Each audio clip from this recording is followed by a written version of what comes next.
예배 전에 잠시 안내 말씀드리겠습니다.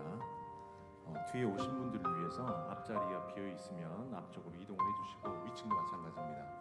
앞쪽으로 예배 시간에 중간에 앞으로 오기 좀 불편하거든요. 그래서 이쪽 제가 볼 때 좀 왼쪽에 좀 자리가 비어 있고요. 서정만 장로 옆에죠. 네. 앞쪽부터 자리를 좀 채워주시면 감사할 듯합니다. 네, 4층도 좀 부탁드리겠습니다. 앞쪽부터 자리를 앉아주셔서 뒤에 오신 우리 성도님들이 예배 때 자리를 앉을 수 있도록 여러분이 협조를 부탁드리겠습니다. 우리 좌우사랑 한번 인사하겠습니다. 예수 그리스도가 소망입니다. 우리 앞뒤 분과 한번 인사하겠습니다. 사랑하고 축복합니다. 네, 우리 다 같이 자리에 일어나셔서 우리 사도신경으로 우리의 신앙을 고백하겠습니다. 전능하사 천지를 만드신 하나님 아버지를 내가 믿사오며 그 외아들 우리 주 예수 그리스도를 믿사오니 이는 성령으로 잉태하사 동정녀 마리아에게 나시고 본디오 빌라도에게 고난을 받으사 십자가에 못 박혀 죽으시고 장사한 지 사흘 만에 죽은 자 가운데서 다시 살아나시며 하늘에 오르사 전능하신 하나님 우편에 앉아 계시다가 저리로서 산 자와 죽은 자를 심판하러 오시리라. 성령을 믿사오며 거룩한 공회와 성도가 서로 교통한 것과 죄를 사하여 주시는 것과 몸이 다시 사는 것과 영원히 사는 것을 믿사옵나이다.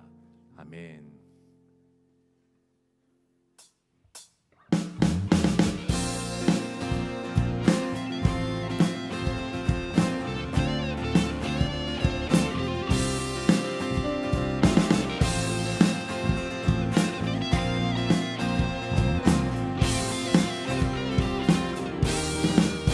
믿음으로 고백하십시다. 슬픈 마음 있는 사람 예수 이름 믿으며 영원토록 변함없는 기쁨. 우리 다시 한 번 더. 슬픈 마음 있는 사람 예수 이름 믿으며 영원토록 변함없는 기쁨만이 너들이 예수의 이름이 세상의 소망이요 예수의 이름은 천국의 기쁨일세.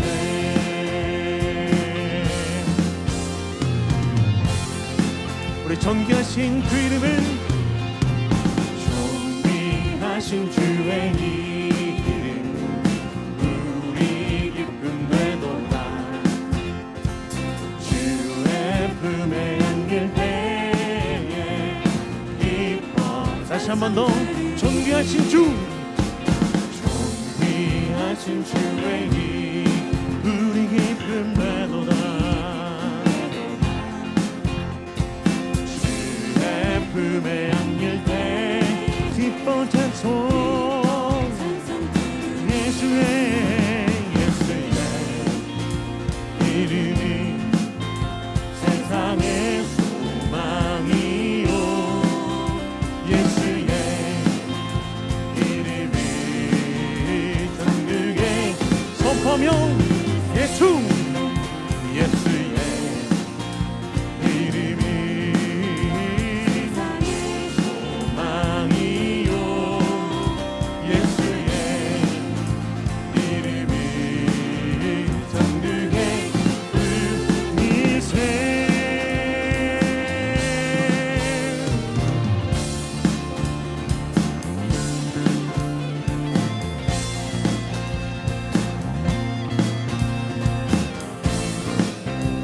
우리의 믿음의 고백입니다.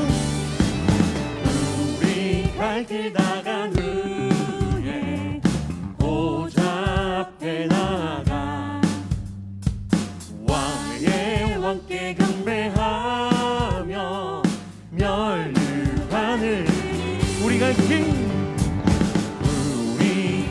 다간 후 보좌 앞에 나가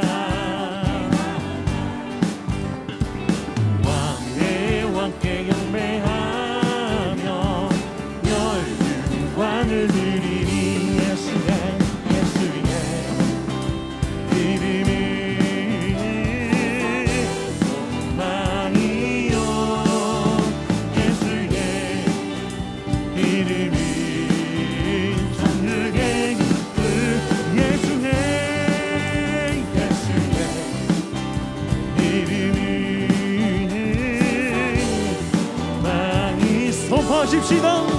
예수의 이름이 천국의 이름일세.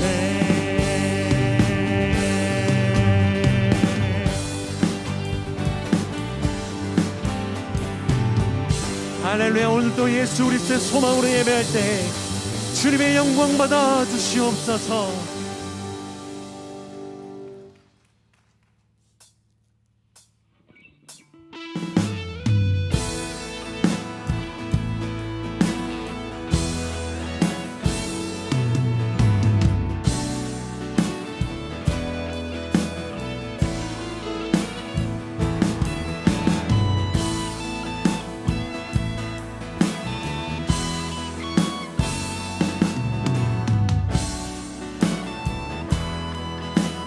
우리에겐 소원이 있습니다.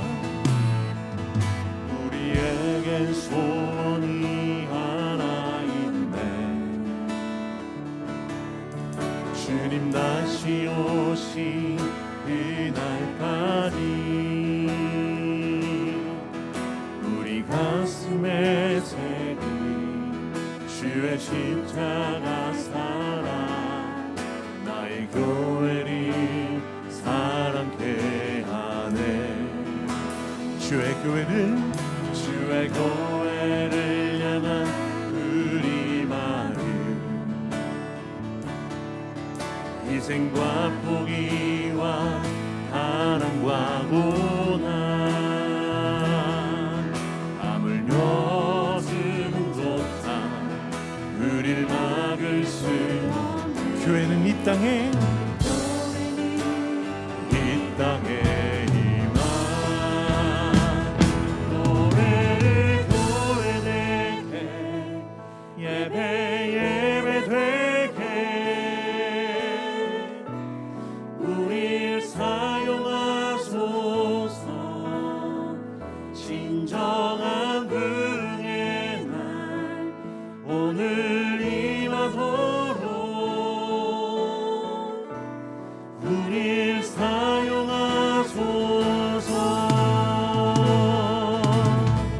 우리의 믿음의 고백으로 우리에겐 소원이 하나 있네.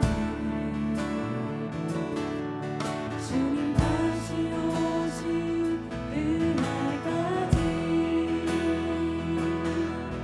우리 가슴에 새긴 주의 십자가 사랑 나의 교회를 사랑케 하네. 주님의 교회를 향한 우리 마음 희생과 포기와 사랑과 고난 하물며 지금조차 그를 막을 수. 주님의 교회는 이 땅의 희망입니다. 이 땅에 희망 교회를 교회되게 예배되게 우릴 사용하소서. 진정한 긍휼의 날 오늘 임하도록 우릴 사용하소서.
소외되게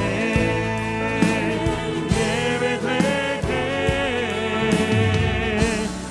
우리 사용하소서.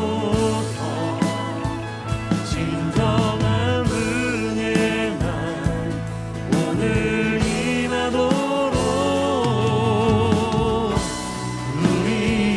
우리 두 손 높이 들고 고백하십시다.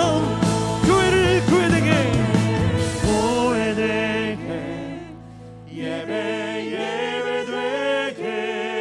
예배되게 우릴 사용하소서. 진정한 은혜의 날 오늘 임하도록 우릴 사용하소서. 우리 목소리를 한 번 더 고백합시다. 교회를 교회되게 교회를 교회되게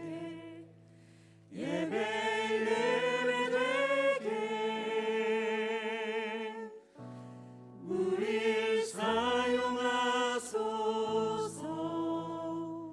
진정한 은혜의 날 오늘 임하도록 우릴 사용하소서. 할렐루야. 오늘 또 이 시간 주님을 위한 시간 되게 하여 주시고 교회가 교회됨으로 말미암아 하나님의 영광을 보게 하여 주시옵소서. 홀로 영광 받아 주시옵소서. 우리 자리에 앉으셔서 함께 기도로 주님 앞에 나아가겠습니다. 하나님, 모든 죄악을 주님 앞에 회개하오니 주의 보혈로 정결케 하여 주시오. 하나님께서 기뻐하시는 온전한 예배를 이 시간 드리게 하여 주옵소서. 코로나의 확산을 막아주시고 온 열방이 하나님 앞에 겸손하게 무릎 꿇게 하옵소서. 하나님, 온 성도가 그리스도께 잡힌 바 된 그것을 잡으려고 달려가게 하옵소서. 일꾼 선출을 위한 특별 새벽 기도회와 공동회에 하나님의 은혜가 임하게 하시고 단 한 심령도 상심하지 않도록 인도해 주옵소서. 오늘 또 단위에 세우신 이재철 목사님을 통하여서 교회를 향하신 하나님의 마음이 선포될 수 있도록 주의 성령께서 함께하여 달라고 한 마음과 한 입술로 우리 주여 한번 모시고 기도하겠습니다. 주여, 하나님, 오늘도 하나님의 은혜를 사모하며 주의 은혜를 구하며 나아가는 모든 심령들 위해 하나님의 크신 사랑과 크신 은혜를 부어 주시옵소서. 하나님의 은혜를 사모합니다. 주님의 은혜를 사모합니다. 오늘도 자격 없지만 하나님 앞에 예배할 자격 없음에도 불구하고 하나님의 은총이면 자로서 하나님을 담대하게 예배할 수 있도록 주의 보혈로 우리를 정결케 하여 주시고 주의 보혈로 우리를 덮어 주시옵소서. 오늘도 예배 가운데 찾아가사 다스려 주셔서 온전한 예배를 드리게 하여 주옵소서. 하나님, 코로나의 확산을 막아 주시어 온 열방이 하나님께 겸손하게 무릎 꿇으며 창조주 하나님을 경외할 수 있도록 주께서 인도하여 주시길 소망합니다. 교회 머리이신 주님, 온 성도가 그리스도께 잡힌 바 된 그것을 잡으려고 달려가게 하여 주옵소서. 일꾼 선출을 위한 특별 새벽 기도회와 공동위에 하나님의 은혜가 임하게 하시고 단 한 심정도 상심하지 않도록 인도하여 주셔서 주님의 교회신 교회가 더욱더 온전하게 세워져 가기를 원합니다. 오늘도 단위에 세우신 이재철 목사님 외에도 주의 영으로 함께하여 주시고 은혜 가운데 풍성하게 함께하여 주시옵소서. 모든 만물을 주관하시고 생명되신 하나님 아버지, 오늘도 살아계셔서 우리 주님의 거룩한 전에 불려주셔서 감사합니다. 지난 한 주간도 추설 명절을 주님의 은혜로 잘 지내게 하시고 축복의 길로 인도하시니 참으로 감사드립니다.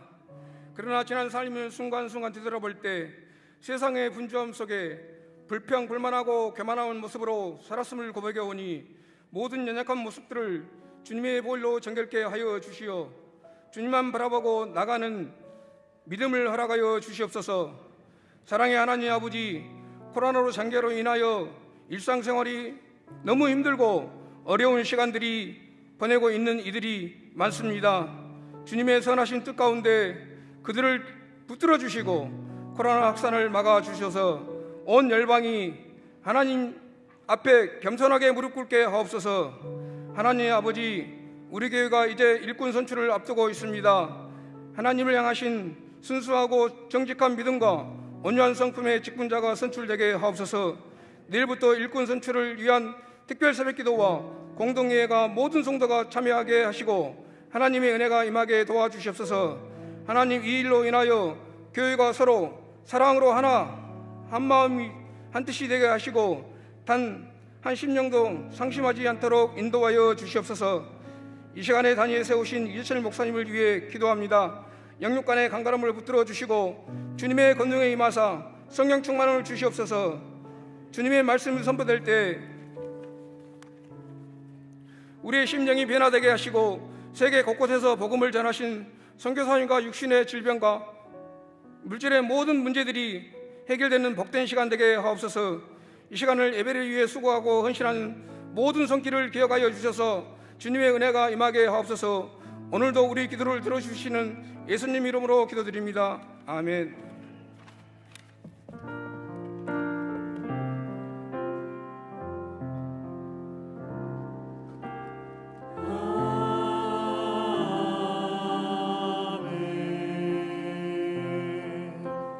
주를 찬양하나이다.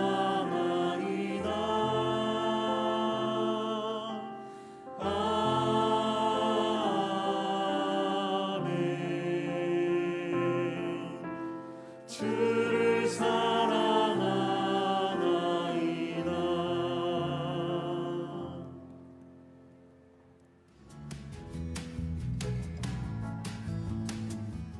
인생의 방황은 하나님의 품 안에서 끝이 나고 신앙생활의 방황은 교회의 정착에서 끝이 납니다. 예배당 그리고 각 처소에서 온라인으로 예배드리는 새순의 모든 성도님들을 진심으로 환영하고 축복합니다. 모든 새가족과 모시고 오신 분은 등록카드를 작성하셔서 안내데스크에 제출하시고 예배 후 새가족실로 오셔서 아름다운 환영과 신앙 안내를 받으시기 바랍니다. 현재 델타 변이 바이러스 확산으로 확진이 많이 발생함에 따라 개인 방역 수칙과 마스크 착용 준수를 철저히 해주시기 바랍니다. 2021년 일꾼 선출을 위한 이재철 목사 초청 말씀 사경회가 오늘 오전 10시 30분에 임마누엘 홀과 믿음홀 만나홀에서 있습니다. 크신 은혜 받으시기 바랍니다. 다음 세대를 위한 온라인 영상 예배는 오후 2시에 각 부서별로 유튜브 채널을 통해 제공합니다. 성도님들께서는 임마누엘 홀, 믿음 홀, 만나홀 순으로 차례로 자리를 채워주시기 바랍니다. 2021년 일꾼 선출을 위한 특별 새벽 기도회가 있습니다. 섬김으로의 부르심이라는 제목으로 9월 27일 월요일부터 10월 1일 금요일까지 있사오니 모든 성도님들께서는 새벽을 깨워주셔서 주의 몸된 교회의 일꾼들이 잘 세워지도록 기도해 주시기 바랍니다. 10월 3일 주일 예배 및 일꾼 선출을 위한 공동회의 안내입니다. 다음 주일 10월 3일은 일부 예배는 8시에 임마누엘 홀에서 2, 3부 통합 예배는 오전 10시에 임마누엘 홀과 믿음 홀, 만나홀에서 예배를 드리고 곧바로 일꾼 선출을 위한 공동회가 오전 11시 30분에 진행하오니 사고 없으시기 바랍니다. 다음 세대 예배는 통합 예배로 함께 드리고 부서별 온라인 예배 영상은 주일 오후 2시에 각 부서별 유튜브 채널을 통해 제공합니다. 오늘은 연미족 정부흥 선교사님의 카자흐스탄 재파송과 관련하여 초기 정착을 위해 후원헌금을 하는 시간이 있습니다. 선교사님의 가정이 새로운 곳에서 잘 정착하도록 기도로 준비해 주시기 바랍니다. 2021년 하반기 온라인 새순학당이 개강합니다. 일시는 10월 12일 화요일부터 11월 6일 4주간이 오며 모집 인원은 20명 이내입니다. 10월 10일 주일까지 신청서를 작성하여 2층 사무실에 제출해 주시거나 사무실에 전화로 신청해 주시기 바랍니다.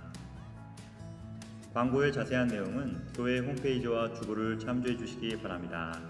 한 주간도 승리하세요. 네, 오늘 들어오시면서 아마 2021년 임직선출 후보자 최종 명단이라는 이 책자를 받으셨을 것입니다. 혹 받지 못하신 분 계시다면 나가시면서 꼭 한 분씩 수령해 가시기 바랍니다. 저희 공동회 할 때 항상 OMR 카드에 이렇게 작성하게 되어 있습니다. 그래서 이 책자가 없으면 공동회 하실 때 표기하시기가 굉장히 힘드실 텐데요. 그래서 이 책자를 가져가셔서 한 주 동안 기도하시면서 하나님의 마음, 하나님의 뜻 구하시고 다음 주에 오실 때 꼭 본인의 이 책자를 가지고 오셔서 체크를 미리 해오시면 상당히 좋겠죠. 공동회에 참여해 주시면 감사하겠습니다. 내일부터 우리 일꾼 선출을 위한 특별 새벽 기도회 있습니다. 부득이 현장에 나오실 수 없는 분들 꼭 새벽 5시 시간 깨우셔서 온라인으로라도 함께 일꾼 선출을 위해서 기도해 주시면 감사하겠습니다. 오늘은 저희가 2, 3부 통합예배 10시 반에 예배를 드리지만 다음 주 공동의회를 위한 통합예배는 10시에 드립니다. 착오 없으시기 바라겠습니다. 저희가 서로 좀 이렇게 옆에 분들이 인사하실까요? 참 잘 오셨습니다. 인사하시겠습니다. 제가 처음 목사 안수를 받고 여러분들의 책을 많이 보는 편은 아닌데 그래도 볼 때 가장 많이 탐독했던 책들이 바로 오늘 저에게 말씀을 전해주실 이재철 목사님의 책들이었습니다. 많은 신학생들과 젊은 목회자들에게 건강한 한국교회에 대한 소망을 불러일으키셨던 이재철 목사님, 주님의 교회를 개척하셨고 또 스위스 제네바 한인교회를 섬기셨고 100주년 기념교회를 섬기시고 은퇴하셔서 지금은 거창에 머무시면서 건강한 한국교회를 위해서 여러 모양으로 섬기시고 계시는 분이십니다. 우리 이재철 목사님 모시고 말씀을 직접 듣는 것만으로도 제 개인적으로는 상당히 영광스러운 일인데요. 오늘 우리 목사님 통해서 주시는 하나님의 말씀 마가복음 말씀입니다. 마가복음 10장 42절부터 45절까지의 말씀입니다. 마가복음 10장 42절부터 45절까지 신약 성경의 말씀입니다. 마가복음 10장 42절부터 45절까지의 말씀, 제가 42절, 43절, 44절 봉독하고 마지막 절 45절은 한 목소리로 봉독하겠습니다. 예수께서 불러다가 이르시되 이방인의 집권자들이 그들을 임의로 주관하고 그 고관들이 그들에게 권세를 부리는 줄을 너희가 알거니와 너희 중에는 그렇지 않을지니 너희 중에 누구든지 크고자 하는 자는 너희를 섬기는 자가 되고 너희 중에 누구든지 으뜸이 되고자 하는 자는 모든 사람의 종이 되어야 하리라. 함께 보시겠습니다. 인자가 온 것은 섬김을 받으려 함이 아니라 도리어 섬기려 하고 자기 목숨을 많은 사람의 대속물로 주려 함이니라. 아멘. 네, 이제 뽑아야 할 사람이라는 제목으로 우리 목사님 나오셔서 말씀을 전해 주실 텐데요. 목사님 보내주신 하나님께 영광의 박수로 또 우리 목사님 환영하는 박수로 목사님 모시겠습니다.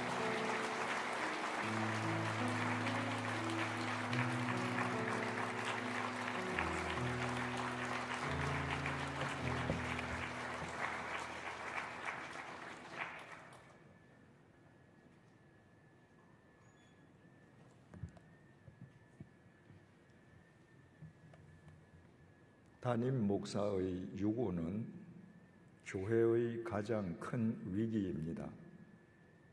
그렇지만 그 위기와 봉착했을 때 그 위기를 새로운 미래를 위한 값진 기회로 승화시킨 교우 여러분들의 믿음과 지혜에 깊은 경의를 표합니다.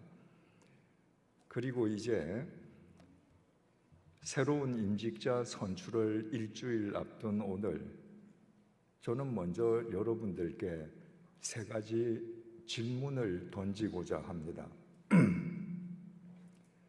첫 번째 질문입니다. 한국 교회에서는 왜 어떤 교회는 목사가 주인처럼 보이고 또 어떤 교회는 특정 장로 혹은 장로들이 주인처럼 보이고 있는 것입니까? 주님께서는 가이사랴 빌립보에서 주는 그리스도시요 살아계신 하나님의 아들이시라는 베드로의 반석과도 같은 고백을 받으시고 그 고백 위에 너희들의 교회를 세워줄게 이렇게 말씀하시지 않았습니다. 주님께서는 그 반석과도 같은 베드로의 고백 위에 내 교회, 주님의 교회를 세우실 것이라고 천명하셨습니다. 그렇다면 어느 교회, 어떤 교회든지 교인이 몇 명이든지 상관없이 그 교회에 임직자가 몇 명이든지 상관없이 궁극적으로 보여야 할 분은 주님이십니다. 그러나 한국 교회에서는 주님은 보이지 않습니다. 어떤 교회에서는 목사가, 어떤 교회에서는 장로 혹은 장로들이 주인처럼 보이고 있습니다. 그 이유가 무엇이겠습니까? 두 번째 질문입니다. 왜 한국 교회에는 2000년 기독교 역사상 유례 없는 여자만을 위한 권사라는 직분이 있겠습니까? 감리교회는 본래 권사라는 직분이 있습니다. 그러나 감리교 권사는 남자와 여자 모두를 위한 직분입니다.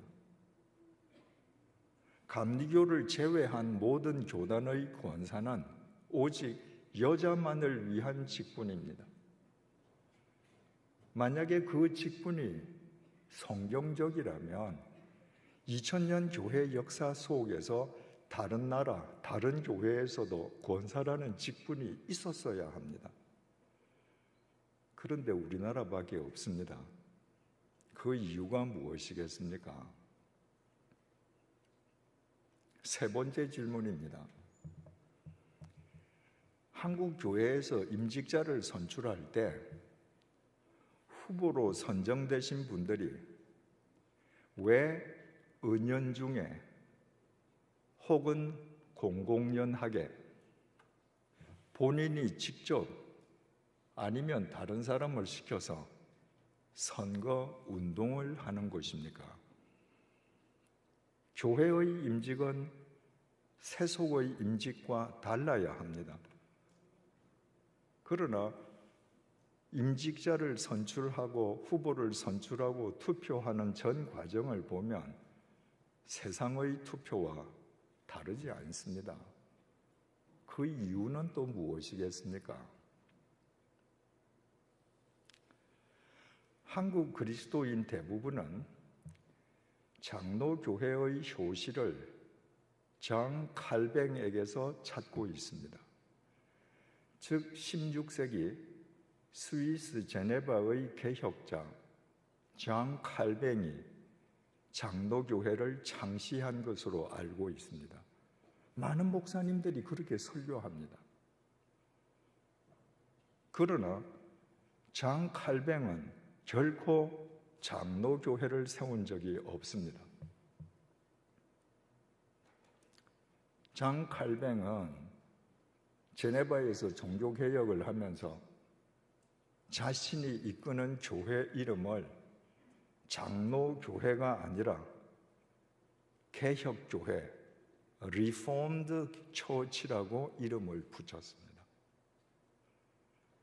부패한 로마 가톨릭 교회에 맞서서 부패한 로마 가톨릭 교회에 의해 왜곡된 세상과 교회를 주님의 말씀으로 새롭게 개혁하는 데에 교회의 방점을 찍었던 것입니다.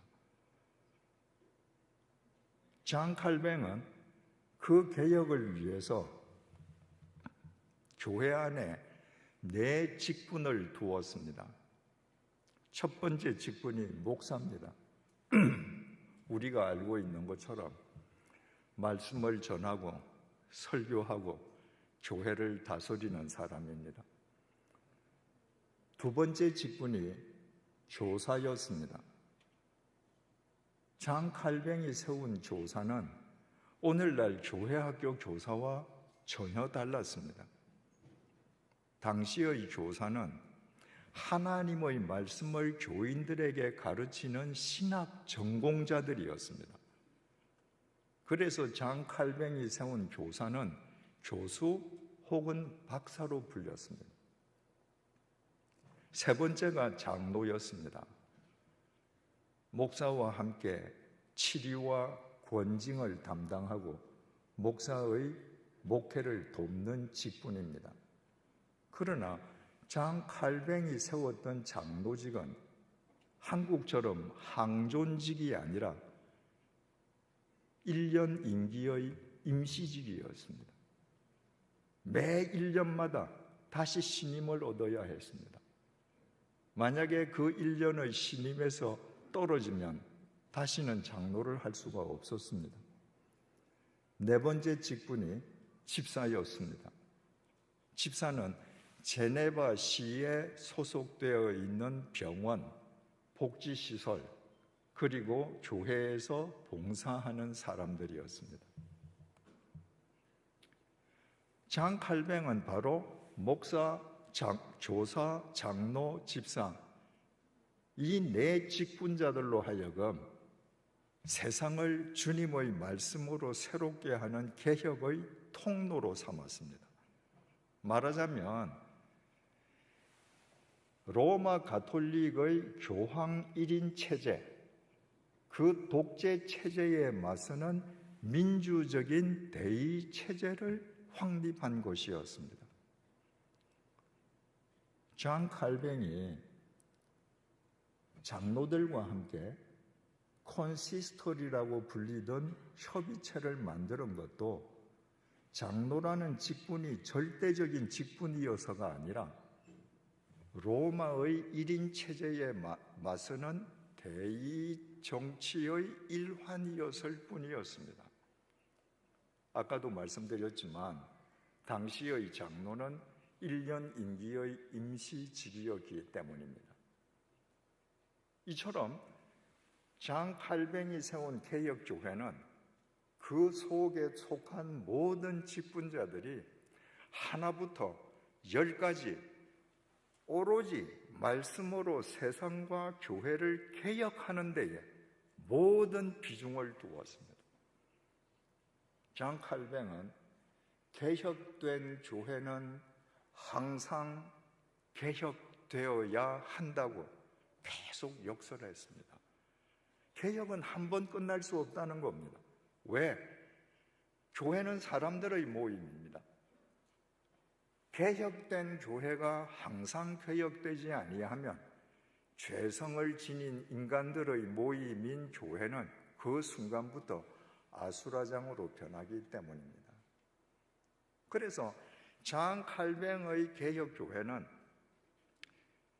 모든 직분, 교회의 모든 시스템, 교회의 존재 목표를 하나님의 말씀으로 세상과 교회를 새롭게 하는 개혁의 방점을 찍었기 때문에 그 교회 속의 어떤 직분자도 자기의 직분을 내세우거나 자기의 권리를 두드러지게 강조하거나 그 직분이 서열화, 계급화, 권력화 될 수 없는 구조였습니다. 그래서 장 칼뱅의 개혁교회는 부패한 로마 가톨릭 교회에 의해 왜곡된 유럽을 새롭게 하는 당시의 새로운 스피리트, 새로운 시대 정신으로 유럽인의 각광을 받았습니다. 제네바와 동시대에 스코틀랜드에서도 종교개혁이 있었습니다. 스코틀랜드 종교개혁의 구심점은 존 낙스였습니다. 그러나 개신교를 박해하던 메리 여왕의 핍박을 피해서 망명길에 올랐던 존 낙스가 스위스에 들렀다가 장 칼뱅을 만나서 그의 옆에서 잠시 장 칼뱅의 조력자가 되었습니다. 그리고 장 칼뱅을 도우면서 장 칼뱅이 운영하는 개혁교회에 대해서 상세하게 배웠습니다. 후에 존 낙스가 스코틀랜드로 돌아가서 그의 후계자들과 함께 새로운 교회를 세웠습니다. 그러나 그가 제네바에서 칼뱅에게서 배웠던 개혁교회와는 사뭇 달랐습니다. 장 칼뱅의 개혁교회는 4 직분이 있다고 했습니다. 목사, 교사, 장로, 집사. 그런데 스코틀랜드의 장로교회는 존 낙스는 이 4개의 직분 가운데에 교사를 없애버렸습니다. 그래서 3 직분이었습니다. 목사, 장로, 집사입니다. 그런데 목사 역시도 말씀을 전하는 장로입니다. 그러니까 말씀을 전하는 장로는 목사이고, 목사와 함께 교회를 치리하고 권징하는 장로는 우리가 부르는 장로예요. 그러니까 스코틀랜드 장로교회는 목사, 장로, 집사만 뒀는데 실은 목사도 장로, 또 장로, 집사입니다. 그리고 존 낙스는 그 교회 이름을 프레스비테리안 처치, 장로교회라고 불렀습니다. 장로교회는 절대 장 칼뱅이 만든 용어가 아닙니다. 존 낙스가 처음 썼고 존 낙스가 만든 교회 이름입니다. 그 스코틀랜드의 장로교회가 대서양을 건너서 미국으로 전해졌습니다. 그게 미국 장로교회입니다. 그 미국 장로교회 선교사들이 한국으로 들어와서 한국의 장로교회가 생겼습니다. 그러므로 한국 장로교회의 효시는 장 칼뱅이 아니라 스코틀랜드 존 낙스입니다. 존 낙스 스코틀랜드 장로교회는 세월이 흐른 지금 스코틀랜드에서 거의 소멸되었습니다. 거의 흔적이 없습니다. 미국에서도 장로교회는 장로로 불리는 특정 인간을 절대화하는 장로교회는 자유분방한 미국인의 기질과 맞지 않았습니다. 그래서 미국인은 장로교회에 관심이 별로 없었습니다. 장로교회는 목사, 교사, 장로, 집사 4 직분이었던 개혁교회의 직분을 설교하는 장로, 목사, 장로, 집사 이렇게 3 직분으로 만들고 교회 이름을 장로라고 했기 때문에 장로라는 인적 직분이 교회의 가장 큰 비중을 차지하지 않을 수 없는 교회가 처음부터 만들어져 있었던 것입니다. 사람이 앞장선다고 하는 것은 장 칼뱅의 개혁교회와는 달리 인적 부패의 가능성을 처음부터 배제하고 있었습니다. 그래서 미국에서는 장로라고 불리는 특정인이 절대화되는 장로교회를 사람들이 받아들이지 않았기 때문에 미국 장로교회는 이 장로의 기능을 바꾸었습니다. 20대를 대표하는 장로, 30대를 대표하는 장로, 여성을 대표하는 장로, 노인을 대표하는 장로, 이렇게 장로 제도를 직능 대표화로 바꾸었습니다. 그리고 임기를 뒀습니다. 장로 제도가 절대화되지 않게끔 하기 위함이었습니다. 그럼에도 불구하고 장로라는 직분이 교회의 이름을 차지하는 장로교회는 미국에서 오늘날까지도 군소교단입니다. 광주 새순교회는 한국 합동교단에 속한 걸로 알고 있습니다. 합동교단 교인들은 약 250만 명인 것으로 제가 알고 있습니다. 그런데 지금 현재 미국 PCUSA, 미국 장로 교인 숫자는 말입니다, 124만 명밖에 안 됩니다. 대한민국 한 개 교단, 합동교단 숫자의 교인 수의 반밖에 안 됩니다. 미국에서 남침내 교인 수는 1,450만 명, 연합 감리 교인 수는 650만 명, 장로 교인 수는 124만 명. 장로라는 직분을 앞세운 교회가 미국에서 뿌리 내리지 못한 것입니다. 그런데 한국에서만은 양상이 달랐습니다. 스코틀랜드에서도 소멸되고 미국에서도 제대로 뿌리지 못한 이 장로교회가, 장로라는 직분을 교회 이름 앞에 내세우는 이 장로 절대화의 교회가 한국에서는 유교적인 가부장제와 결합했습니다. 그래서 장로가 서열이 되었습니다. 제일 높은 사람, 계급이 되었습니다. 권력이 되었습니다. 그래서 한국에서 장로교회 교단이 몇 개인지 아무도 아는 사람이 없습니다. 그저 약 300개일 것이다 라고 추산할 뿐입니다. 왜? 장로교회 교단이 매일 하나 세워졌다가 없어지거든요. 그 말은 바꾸어 말하면 한국에서는 장로교회 간판을 붙여야 교회가 되는 거예요. 본래 한국교회 감리교회,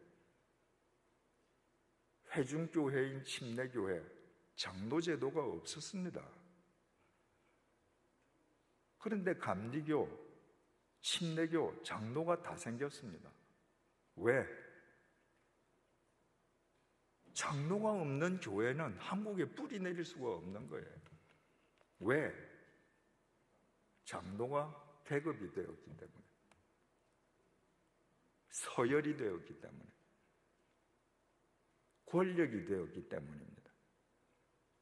그러면 서두에 제가 여러분들께 던졌던 질문으로 되돌아가 보십시다. 왜 한국에서 어떤 교회는 목사가 주인처럼 보이고 어떤 교회는 특정 장로 혹은 장로들이 주인처럼 보입니까? 이제 해답을 아시겠죠? 장로가 최고의 권력자들이기 때문입니다. 최고의 계급이기 때문입니다. 최고의 서열이기 때문입니다. 그 장로들 가운데 설교하는 장로가 목사 아닙니까? 그러니까 장로들 가운데에 목사가 힘이 세면 목사가 주인처럼 보입니다. 목사가 갓 영입되었거나 목사가 힘이 없고 특정 장로 혹은 장로 집단이 힘이 세면 그 교회 주인은 장로처럼 보이는 것입니다. 이처럼 장로가 계급, 권력, 서열이 되었기 때문에 한 교회가 유지되기 위해서 얼마나 많은 교인들이 눈물 흘리며 기도하고 헌신하고 봉사합니까? 그 많은 교인들의 헌신과는 아무 상관없이 목사와 장로 간에 혹은 장로와 장로 간에 권력 다툼, 알력 다툼으로 영일이 없는 것이 오늘 한국 교회의 가감 없는 현실입니다. 두 번째 질문입니다.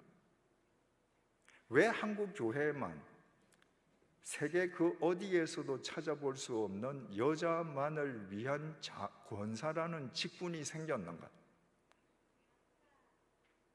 아직 합동은 아닙니다만은 근자에 와서는 뭐 통합이나 기장처럼 여자에게도 장로를 주는 교단이 생겼습니다. 그러나 전통적으로 한국 교회에서 장로는 남자만 했습니다. 한국 교회에서 남자 중에 제일 서열 높은 사람이 장로예요. 그러다 보니까 여자에게도 상응하는 계급을 하나 줄 필요가 있었습니다. 그 계급이 권사입니다. 그래서 여러분 어떻습니까? 어느 교회에서든지 권사님 하면 그 권사님이 그 여성들 중에서 제일 서열이 높은 분으로 여러분들 인식하지 않습니까? 세 번째, 왜 한국 교회에서는 임직자를 뽑을 때 은연중에 혹은 공공연하게 후보자들이 선거운동하는가? 서열이기 때문입니다. 계급이기 때문입니다. 권력이기 때문입니다. 여러분 다 그렇게 생각하지 않습니까? 아무 직분 없는 교인이 제일 낮고 그 다음에 서리 집사고 그 위에 안수 집사고 그 위에 권사고 그 위에 장로고 그 위에 목사고 여러분 다 그렇게 생각하지 않습니까?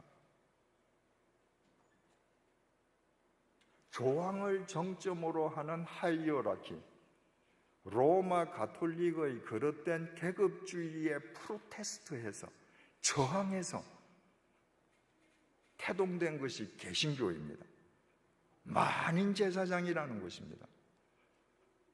그런데 그렇게 저항해서 태동되었던 개신교 가운데에서 한국 개신교에서만은 직분이 계급화되고 서열화되고 권력화되는 것이 오래전부터 고착화되어 왔습니다.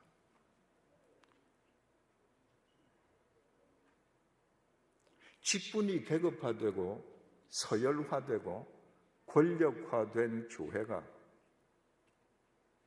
아무리 교인이 많아도 아무리 웅장한 예배당을 지니고 있어도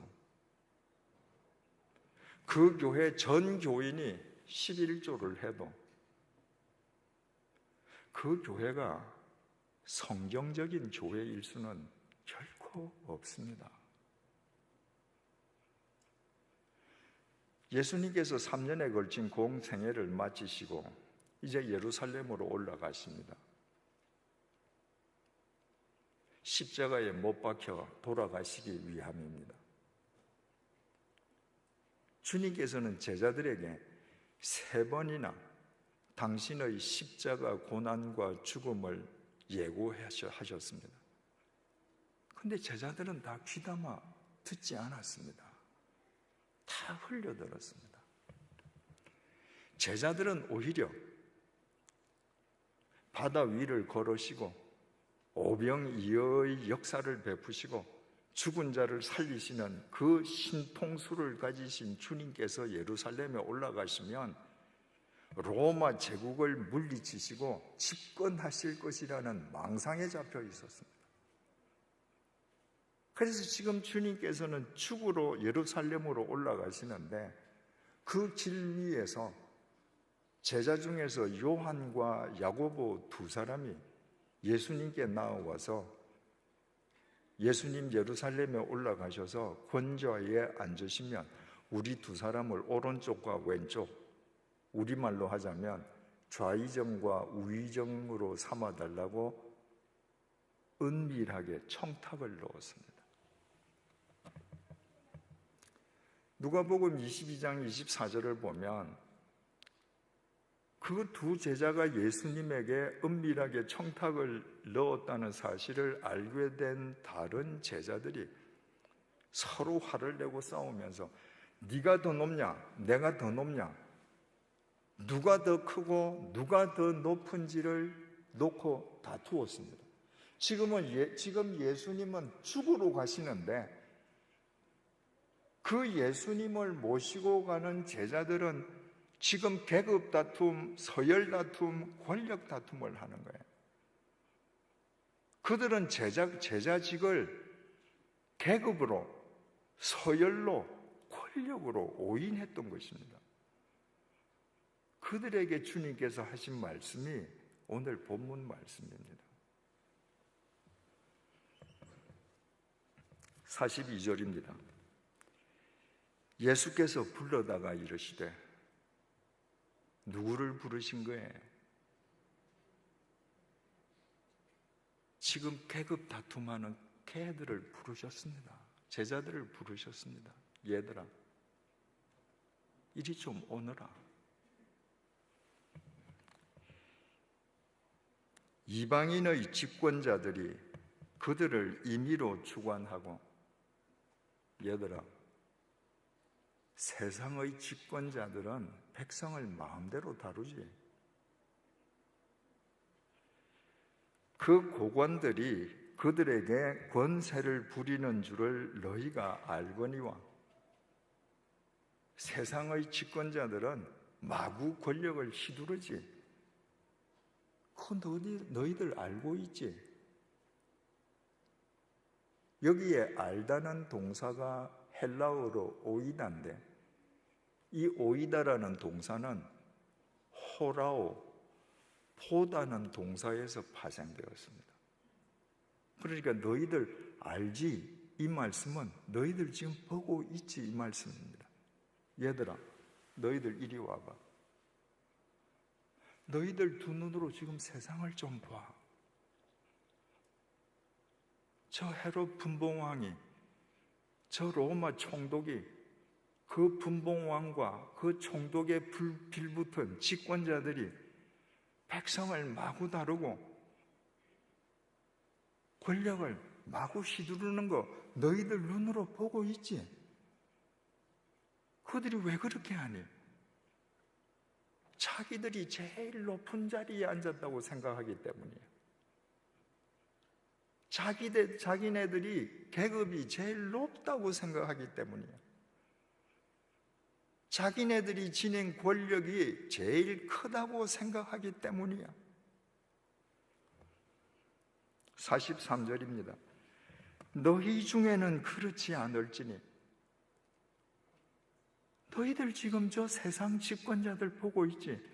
근데 왜 너희들이 저 흉내 내니? 너희들이 나를 따른다면, 너희들이 내 제자라면 너희들은 저렇게 하면 안 돼. 너희들은 지금 서로 누가 높니 낮니 싸우면 안 돼.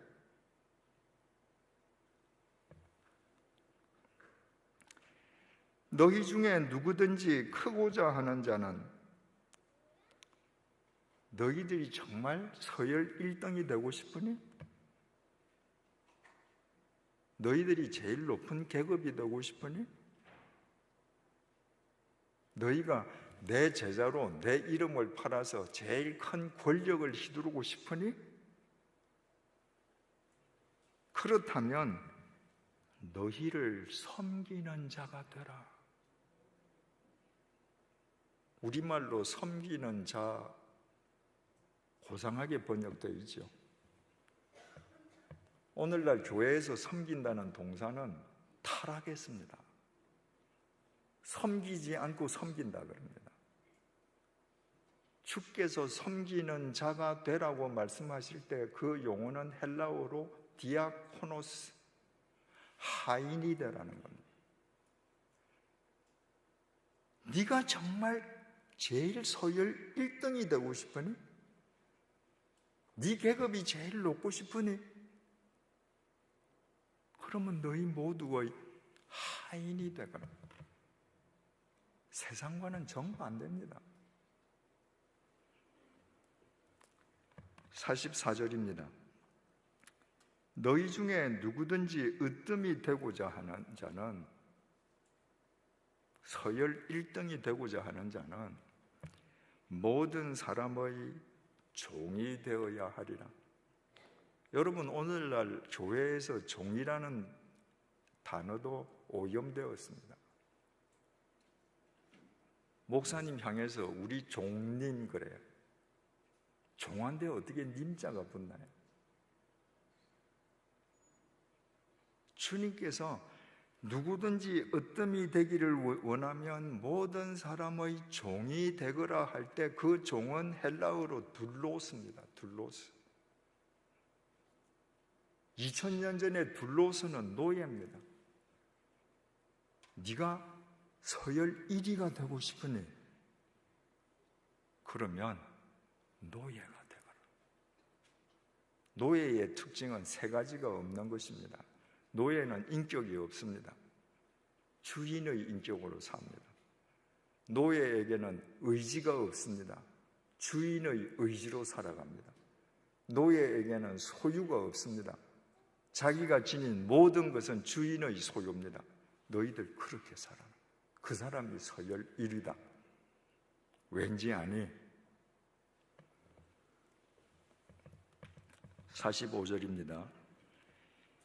인자가 온 것은 섬김을 받으려 함이 아니라 도리어 섬기려 하고. 내가 세상에 왜 왔는지 아니?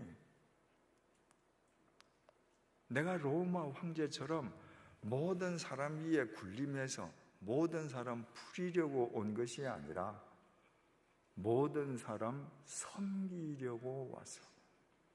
아까 디아코노스라는 단어를 말씀드리지 않았습니까? 너희 중에 누구든지 으뜸이 되고 싶으면 디아코노스 되라. 하인이 되라. 나는 말이야, 이 세상에 섬기는 자가 되려고 와서, 이거는 디아코네오 동사입니다. 나는 하인이 되려고 왔어. 그래서 영어 성경은 to be a servant 라고 번역했습니다.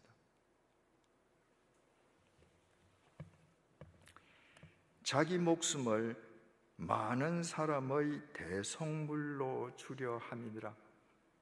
내가 너희들의 하인이 된다는 거 무슨 말인지 아니? 내가 너희들 포함한 모든 인간들의 대속물로 내 생명을 내어주기 위해서 온 거야. 대속물이라고 하는 것은 헬라어로 리트론이라고 하는 건데 몸값이라는 말입니다. 한자어로 표현하면 속전이라는 말입니다. 옛날에 노예가 있지 않습니까? 노예 시장을 보니까 정말 가련한 한 노예가 있습니다. 그래서 어떤 사람이 그 노예를 해방시켜주고 싶습니다. 그럴 때 어떻게 해야 되겠습니까? 그 노예 상인에게 저 노예 불쌍하니까 풀어주세요. 그런다고 풀어줍니까? 아닙니다. 내가 가서 그 노예 값을 물어보고, 이 노예 값이 얼마요? 100만 원이. 그럼 내가 100만 원을 주고 내가 사서 너 이제 노예 아니야. 넌 내 건데 내가 이제 노예로 쓰지 않을 거야. 너 자유야. 왜? 내가 네 몸값을 치렀어. 이거거든요. 근데 예수님은 어떻게 하셨나요? 예수님은 돈으로 몸값을 치르신 게 아닙니다. 노예가 한 명 있는데 저 노예가 너무 불쌍해서 저 노예에게 풀어주시기 위해서 당신 자신을 몸값으로 낸 거예요. 그 노예 상인에게 가서 내가 지금부터 노예할게. 대신에 이 노예 풀어줘. 죄의 싹은 사망이기 때문에 죄를 지은 모든 인간은 죽어야 합니다. 그런데 주님께서 십자가에서 당신이 리트론, 몸값을 내셨습니다. 내가 대신 죽을게. 내가 모든 죄인의 죄값을 다 치렀다. 너희들은 내 안에서 죄에서 해방되었다. 살았다. 얘들아, 내가 이렇게 하려고 왔어. 니네들이 내 제자라면 니네들이 이렇게 살아야 되지 않니? 니네들이 서열 다툼, 계급 다툼, 권력 다툼하고 모든 사람에게 몸값을 치러주기 위해서 온 내 제자가 될 수 있겠네? 너희가 내 제자라면 너희들도 누군가의 몸값을 치러주는 생명의 하인, 누군가를 위해서 대속물이 되어주는 종, 그 노예가 되어야 되지 않겠니? 오늘 본문이 이런 뜻입니다. 여러분, 오늘 이 본문을 활자로만 놓고 보면 무미건조하게 보이고 우리가 교회를 다니면서 수십 번도 더 들은 본문이지만 이 본문에 이렇게 생명을 불어넣으면 지금 주님께서는 피 맺힌 소리를 하시는 겁니다. 권력 다툼하는 제자들에게 주님께서 피 맺힌 하소연을 하시는 겁니다. 앞으로는 절대 그렇게 살지 마라.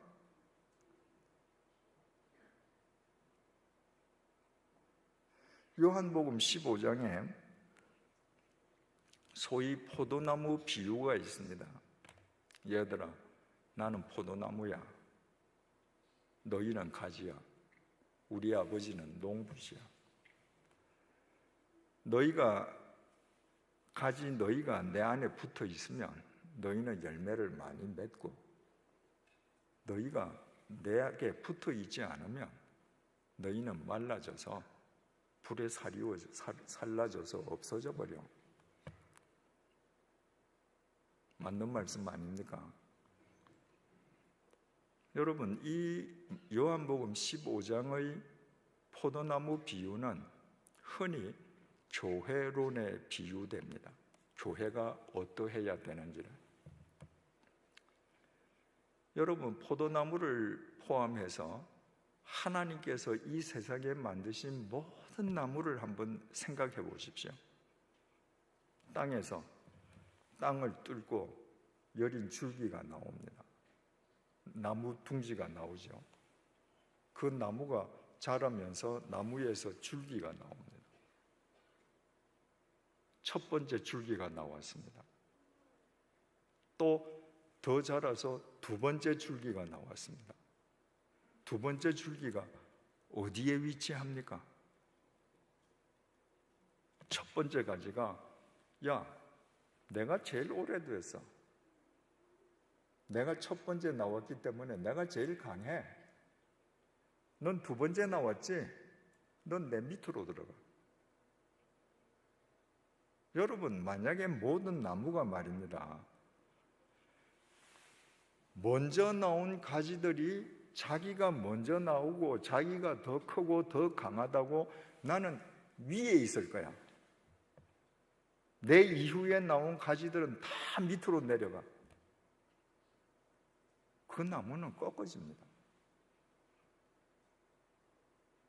그 윗가지, 먼저 나온 가지의 무게 때문에 나무는 지탱할 수 없습니다. 세상의 정당이 왜 쪼개집니까? 세상의 집단들이 왜 시끄럽습니까? 예수님의 말씀처럼 세상의 모든 직분자들은 윗가지가 되려고 그러거든요. 교회는 어떻게 돼야 되는가? 나무는 첫 번째 나온 가지가 제일 아래쪽에 섭니다. 두 번째 가지는 그 다음, 세 번째 가지는 그 다음. 항상 나무가 몇 살을 먹었든지 간에 가장 나중에 나온 가장 여린 가지가 제일 위에 앉아 있습니다. 그래서 크고 강한 가지들이 밑에서 든든하게 받쳐주기 때문에 폭풍 속에서도 나무는 든든하게 버티는 겁니다. 그게 교회입니다. 내가 더 봉사를 많이 해. 내가 이 교회 창립 멤버야. 난 남보다 헌금을 더 많이 해. 그런 사람들이 밑가시가 되는 겁니다.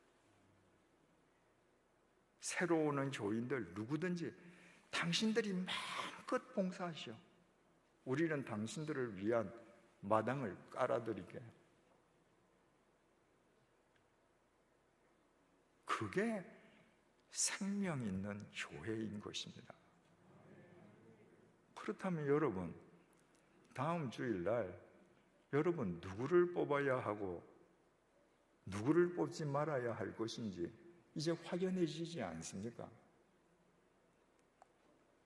주님께서 가버나움으로 가셨을 때 그 지방에 있는 백부장은 로마 제국의 장조입니다. 그 장조가 식민지 백성 그 나사렛 가난한 예수라는 청년 앞에 와서 무릎을 꿇었습니다. 주님, 우리 집 하인이 중풍병에 걸려서 고통이 심합니다. 좀 고쳐주십시오. 이 로마 장교는 자기 집 하인을 위해서 유대인 청년 앞에 무릎을 꿇은 거예요. 참 대단하신 분 아니에요? 예수님께서 그 백부장의 마음을 보시고 그래 가자, 내가 고쳐줄게. 백부장이 또 이렇게 말해요. 아닙니다, 주님. 저는 주님께서 제 집에 들어오시는 거 감당할 수 없습니다. 제 밑에 부하들이 많은데 그들한테 이리로 가라 그러면 가고 저리로 와라 하면 오고 제 명령하는 대로 합니다. 그러니까 주님께서도 그냥 이 자리에 서셔서 우리 하인들어 명령만 해주십시오. 그러면 우리 하인이 나을 줄로 좀 믿습니다. 그 말을 들으신 주님께서 마태복음 8장 10절 하반절을 통해서 이렇게 말씀하십니다. 내가 진실로 너희에게 이르노니 이스라엘 중 아무에게서도 이만한 믿음을 보지 못하였노라. 예수님께서 이렇게 말씀하십니다. 이만한 믿음을 보지 못하였노라. 여러분, 믿음은 눈에 보이는 거예요. 여러분 눈에 다 보이지 않습니까? 여러분 다 알지 않아요? 어떤 사람이 진짜 예수쟁이인지, 어떤 사람이 예배당에서만 예수 믿는지 여러분 다 아시지 않습니까? 그 믿음의 눈으로 후보자를 보면 뽑아야 될 사람과 뽑지 말아야 될 사람이 구별되지 않습니까? 누구를 뽑지 말아야 될까요?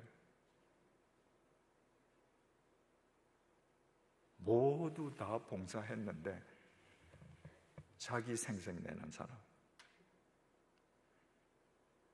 어디에 가든지 상좌에 앉는 사람들, 스포트라이트를 받고 박수 갈채를 받는 일을 즐겨하는 사람들,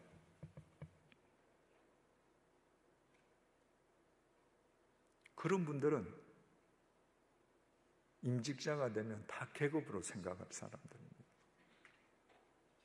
더더구나 후보가 발표되고 나서 직접적으로나 아니면 제3자를 통해서나 아무개 뽑아주라고 전화를 받은 적이 있다. 느닷없이 어떤 사람이 밥을 사준다. 어느 날 갑자기 교회에 큰 금액의 헌금을 하거나 헌물을 하고 이름을 낸다. 여러분 절대 그런 사람 뽑으면 안 됩니다. 그런 사람은 다 윗가지가 되려 하는 사람들입니다. 누구를 뽑아야 하겠습니까? 구전일 현장에 언제나 있는 사람, 근데 한 번도 자기 생색 내지 않는 사람, 언제나 남 공치사 해주는 사람, 남의 말을 잘 들어는 주는데 남의 말을 절대 입에 올리지 않는 사람. 어려운 사람이 있다고 하면 교회와 상관없이 어려운 사람을 가서 물질이 아니더라도 눈빛으로 미소로 돌보아 주는 사람, 그런 사람 뽑아야 합니다. 그런 사람들이 밑가지가 될 것이기 때문입니다. 만약 광주 새순교회의 장로님들, 권사님들, 안수집사님들 가운데에 행여라도 그 직분을 광주 새순교회라는 교회의 윗자리로 생각하고 오해하신 분들이 계신다면 이번 임직 선출을 계기로 밑자리로 스스로 내려오시는 모범을 보여주시기를 간구드립니다. 제 경험담을 말씀드리는 것을 양해해 주시기 바랍니다. 제가 은퇴하기까지 마지막 목회했던 100주년 기념교회는 초교파교회였습니다. 그래서 무슨 교단 헌법을 저촉받지 않았습니다. 초교파교회로서 교회 정관에 의해서 교회가 운영되었습니다. 제가 처음으로 목회했던 주님의 교회는 장로교 통합적 교회였습니다. 임직자를 선출할 때 제가 설교 시간에 선포했습니다.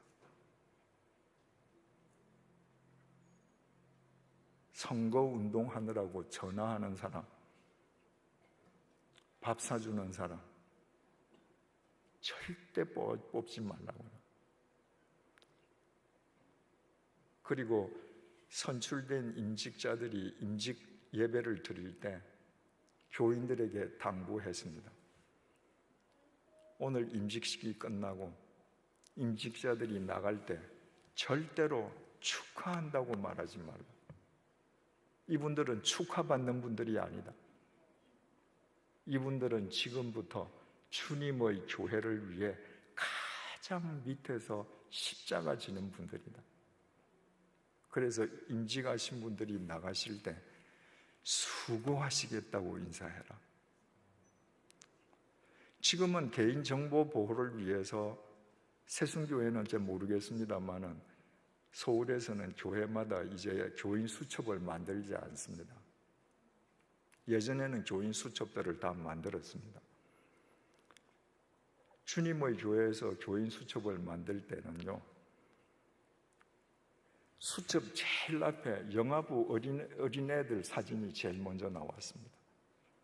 영아부, 유치부, 유년부, 초등부, 소년부, 중등부, 고등부, 장년,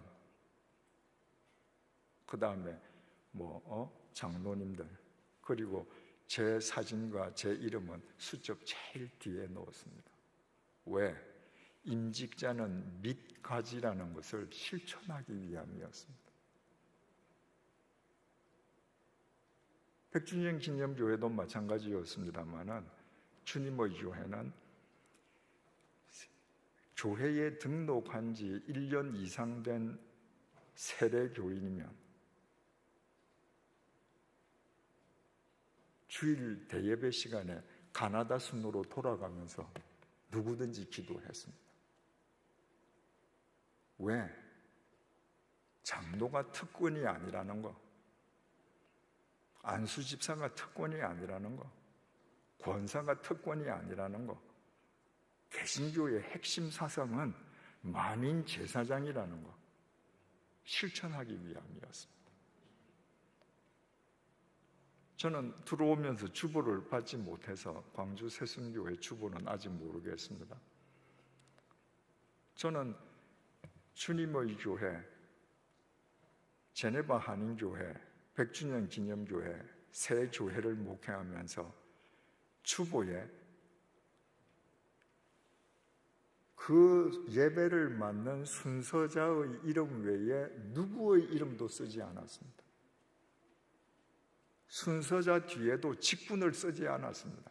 심지어는 저한테는 설교, 이재철 이렇게 썼습니다.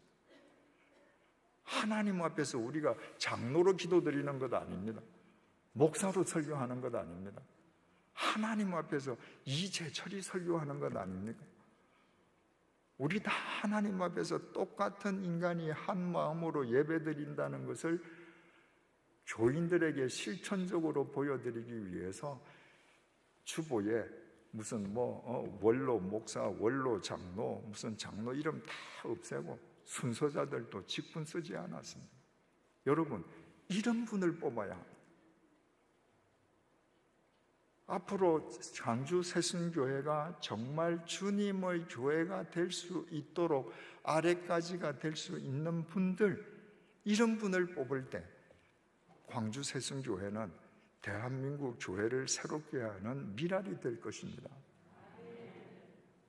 여러분, 한마디만 더 말씀드리고 끝내겠습니다. 사람들은 과거, 현재, 미래가 칼로 물을 토막내듯이 단절되어 있다고, 분리된다고 생각합니다. 그렇지 않습니다, 여러분. 제가 지금 이 강대상 위에 있는 손을 들어서 제 볼을 한번 만지고 머리를 만진다고 하십시다. 그리고 다시 볼을 만지고 손을 내려놓는다고 하십시다. 그러면 제 손이 강대상 위에 있는 이 시점에는 볼을 만지고 머리를 만지는 거 다 미래입니다. 근데 제가 손을 들어서 볼을 만지죠. 1초도 안 되는데 이 순간에 강대상 위에 있던 손은 과거예요. 제가 머리를 만지죠. 볼, 강대상에 있던 손 다 이거 지금 과거예요. 지금 머리에 있던 거 지금 현재 아닙니까? 다시 내려오는 순간에 이거 과거예요. 제가 손을 들어서 볼을 만지고 머리 또 볼 만지고 올렸다 내렸다 하는 순간에 계속 과거, 현재, 미래가 계속 어우러지고 있습니다. 여러분, 과거, 현재, 미래는 지금 계속 한데 엉켜 있습니다. 여러분이 정말 광주 새순교회를 주님의 교회다운 교회로 만들기를 원하신다면 지금 무언가를 해야 합니다. 지금부터 하지 않고 미래에 광주 새순교회가 새로운 교회가 될 것이다. 결코 되지 않습니다. 일주일 후 임직자를 선출하는 그 기회가 광주 새순교회가 새로운 교회로 거듭나는 첫 출발이 되기를 바랍니다.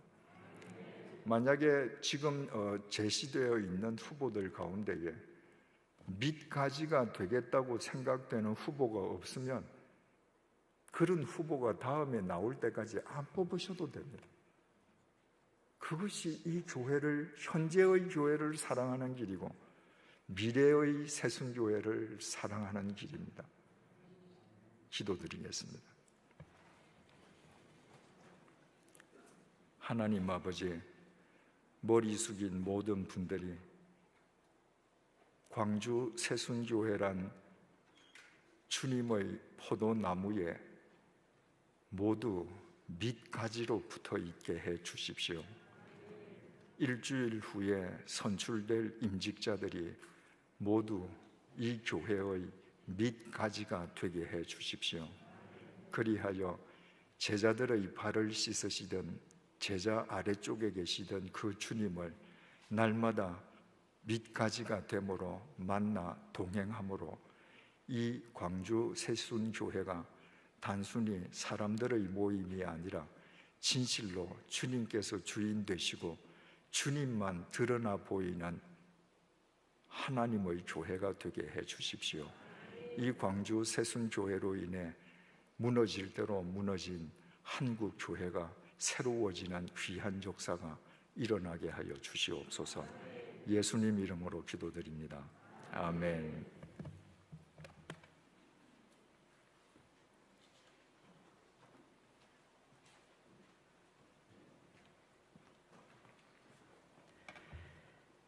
귀하신 말씀 감사합니다. 이 시간에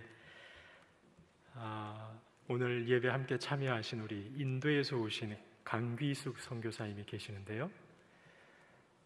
네, 우리 선교사님 코로나 때문에 인도에서 굉장히 고생을 하시다가 잠시 입국하셨습니다. 우리 선교사님 잠시 박수로 좀 위로해 주시면 감사하겠습니다.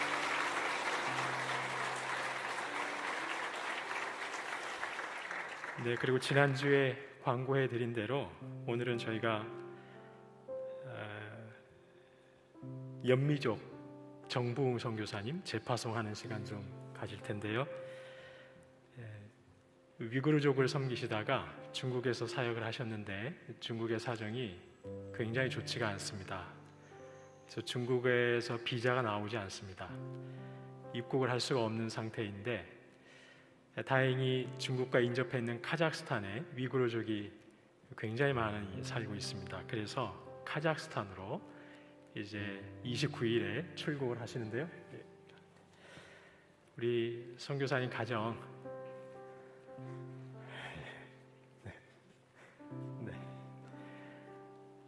저희가 좀 축복하고 파송했으면 좋겠습니다. 저희가 평화 함께 찬양하시도록 할까요?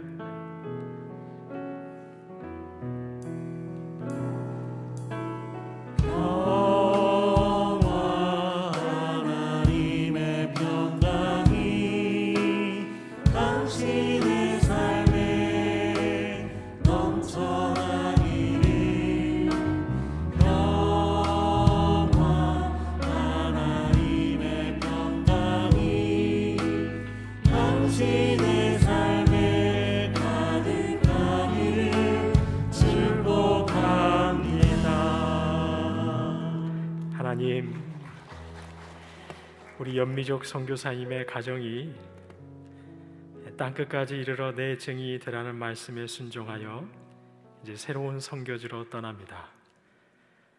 가서 모든 민족을 제자로 삼으라는 말씀 붙들고 카자흐스탄으로 떠나게 됩니다. 하나님, 세상 끝날까지 항상 함께 있으리라 약속하신 주님, 이제 이 가정과 동행하여 주옵소서.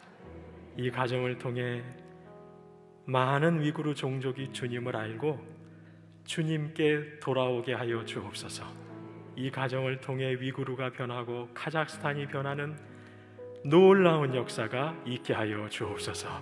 이 가정이 머무는 곳마다 복음과 하나님 나라의 영광이 드러나게 하여 주옵소서. 새롭게 정착하는 데 필요한 모든 것들을 때에 따라 돕는 손길로 우리 주님 채워 주옵소서. 온 가족이 항상 건강하게 하시고 특별히 사랑하는 세 딸 가은이와 희정이와 다혜가 주님의 자녀들로 구김없이 잘 자랄 수 있도록 우리 주님 지켜주시고 보호하여 주옵소서. 하나님, 이 시간 두 랩돈 가진 모든 것 다 드렸던 여인의 심정으로 주님 앞에 예물을 드립니다. 기쁘게 받아주시고 주님의 충만하심으로 궁핍한 저희를 넉넉히 채워 주옵소서. 섬기기 위해 이 땅에 오신 주 예수 그리스도의 이름으로 기도드리옵나이다. 아멘. 우리 선교사님 가정 다시 한번 박수로 복돋으시겠습니다. 이제 다 같이 일어나셔서 찬양하시며 하나님 앞에 봉헌하시겠습니다.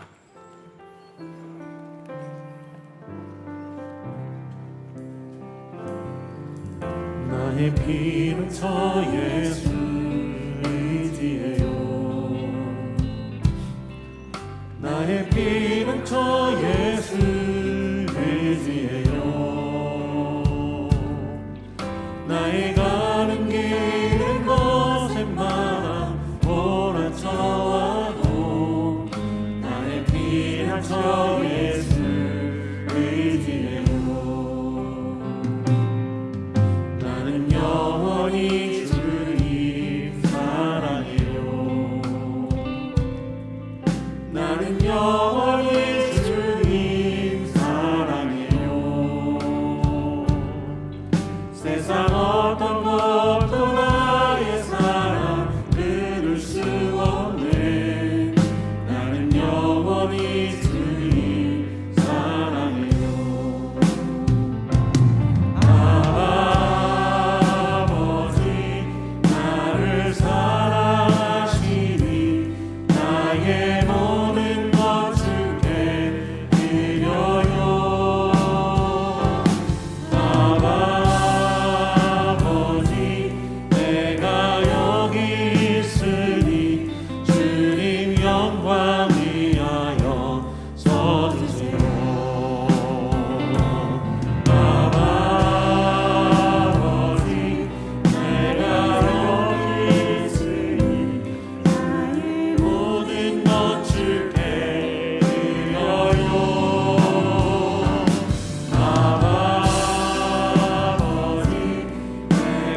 이재철 목사님 나오셔서 축도하심으로 예배를 마치겠습니다.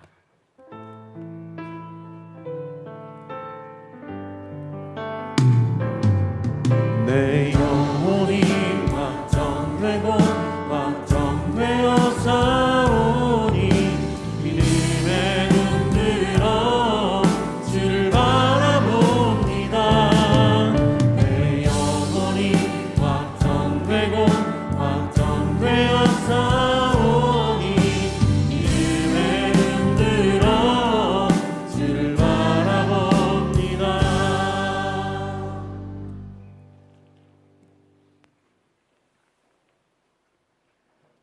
우리 주 예수 그리스도의 은혜와 하나님의 사랑과 성령님의 교통하심이 광주 새순교회의 밑가지가 되기를 소망하고 결심하는 주님의 사람들과 광주 새순교회 위에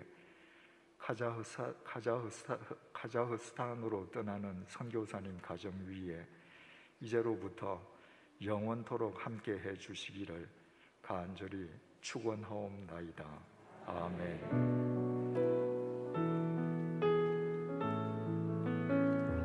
교회를 교회되게 예배 예배되게 우리 사용하소서. 진정한 은혜가 오늘 임하도록 우리 사용하소서. 교회를 교회되게 예배 예배되게 우리